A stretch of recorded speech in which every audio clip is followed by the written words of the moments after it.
Questão 23. O EPG 2001. Sobre as características gerais dos seres vivos, assinale o que for correto. Olha, todos os itens aqui estão corretos, tá? Tá falando aqui, a questão fala sobre as características gerais dos seres vivos.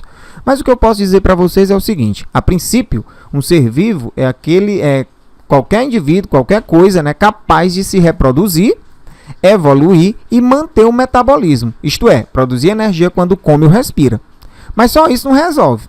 No caso dos vírus, por exemplo, esses organismos, né, dividem os pesquisadores. Alguns os consideram vivos, já que sabem se reproduzir, mesmo dentro de uma célula hospedeira. Outros acham que não, pois, para começar, eles surgiram a partir de células como se fossem um defeito dos organismos.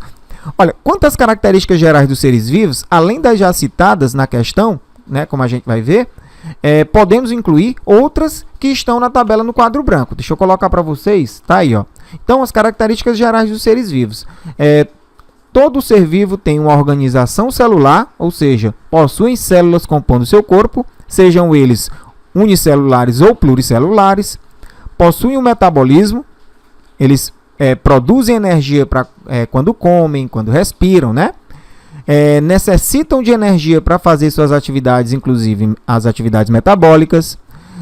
Tem a capacidade reprodutiva, claro, se um ser vivo não conseguir se reproduzir, ele não vai perpetuar, não vai se manter aí no ambiente. Possuem material genético, o DNA, respondem aos estímulos do ambiente e têm a capacidade de evoluir. Então, essas são as características gerais dos seres vivos, né? Então, indo lá para a questão, a gente vai ver que todos os itens são corretos. Vamos ler aqui, a gente faz um pequeno comentário em cima. Todos os seres vivos respondem a estímulos físicos e químicos do ambiente, né, em que vivem. Claro, né, os organismos, através das suas atividades metabólicas, eles conseguem responder a esses estímulos, né? Nós, seres humanos, respondemos aos estímulos físicos e químicos do ambiente também.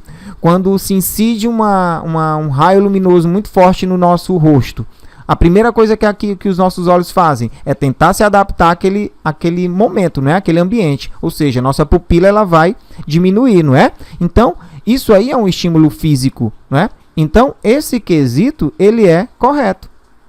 2. Todos os seres vivos têm capacidade de crescer. Meio controverso, mas é verdade, né? A capacidade de crescer que ele fala aqui pode estar relacionada ao desenvolvimento, né? Organismos unicelulares, eles também se desenvolvem. No processo de divisão celular, ou seja, no processo de reprodução deles, né? Inicialmente, esses organismos, eles possuem um determinado tamanho e que, com o passar do tempo, com a obtenção de alimentos, de nutrientes, essas células ou esses organismos, eles passam a se desenvolver, né, e a ficar de um tamanho ideal, né, na sua fase adulta, né, que se bem que em organismos unicelulares é até meio estranho de falar adulto e jovem, não é? Mas, enfim, essa questão 2, ela também é correta, mas a gente fica assim meio que na dúvida de marcá-la. No gabarito oficial ela tem como correta, mas é verdade. Todo organismo, todo ser vivo tem a capacidade de crescer. Item 4. Todos os seres vivos podem se reproduzir, como a gente já falou, né? É uma das características gerais dos seres vivos. Item 8. Todos os seres vivos são constituídos por uma ou mais células, também é correto. E o item 16. O conteúdo celular de um ser vivo está em constante movimento. Resposta correta, todos os itens são corretos.